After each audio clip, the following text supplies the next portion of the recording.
Dearie me. And then water dripped on her head.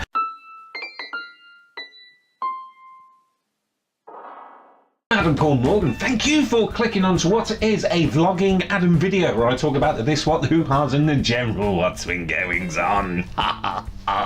Of course, let's get back into the routine. Now, in the last vlogging Adam video, I'm not sure if the last video was that way or that way, but in the last video I did talk about the new QI presenter, and yes, I did watch it and thoroughly enjoyed myself.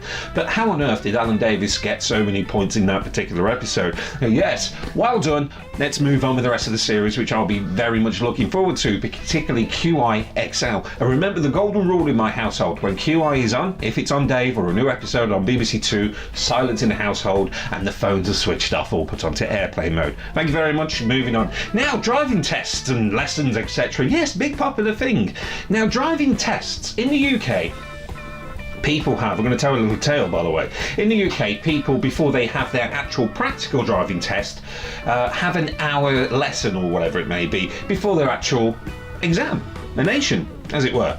Then off we go driving along. I passed my test years ago, but I've got to tell this story.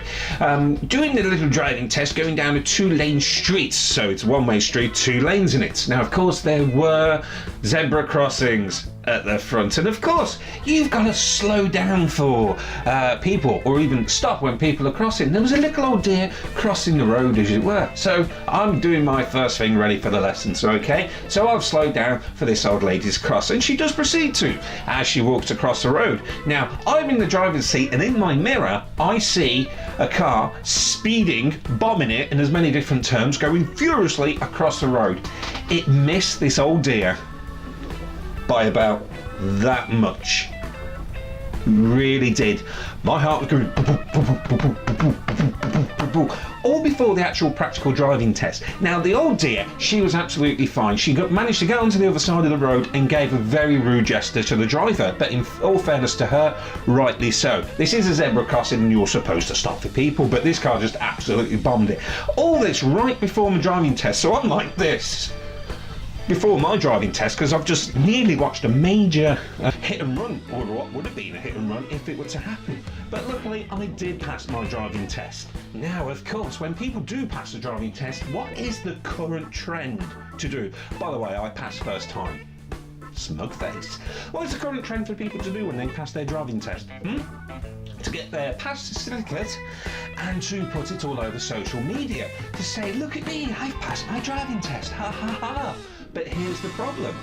Look at all the details that you're putting on social media for anyone and everyone to have a look at. Do you trust everyone in your friends list? All the people who follow you trust you with all those details. It's amazing what you can do with someone's details. You can make a clone license, you can take their details and you can sell them on, particularly those fellas on the street. Hey, not trying to sell you anything. Those fellas, don't talk to them. But those people who are doing that, putting their details on social media and things like that for passing their driving test, you're just asking for trouble. Fitbit, Fitbit, Fitbit. There's been a sudden craze for these little devices, these pedometers as it were, these heart rate monitors, which I have taken the mick out of in a... Oh, I'm doing it. Fitbits, Fitbits, Fitbits. Everyone's going mad for these athletic pedometer, heart rate monitors or whatever they are. These health things. So there is the mad health craze out there, which I really do need to get onto a vlogging fitness number 2. And I'm not talking about doing a video either. But what it is, these Fitbits things, if you don't know, these pedometers that sort of track how many steps you do and you wear them at night, and it tells you how much of good sleep you've had the night before. Now, a friend of mine was trying to get me into one because he's quite a competitive guy, and his wife is actually a nurse and she's on her feet all day doing all sorts of medical stuff, I presume, and he's an engineer, so they're on the feet a lot and they've got these pedometer things. But this thing where we volunteer at, there's a lot of competition as to see who can walk around the most to build up as much steps of these things.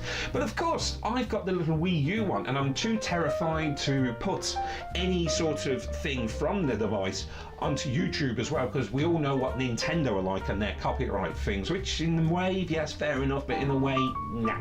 But of course, yes, he was very competitive and he was showing me how to build the steps up, you connect it to your phone and things like that. So he does sort of use it in a way to try and get healthy and things.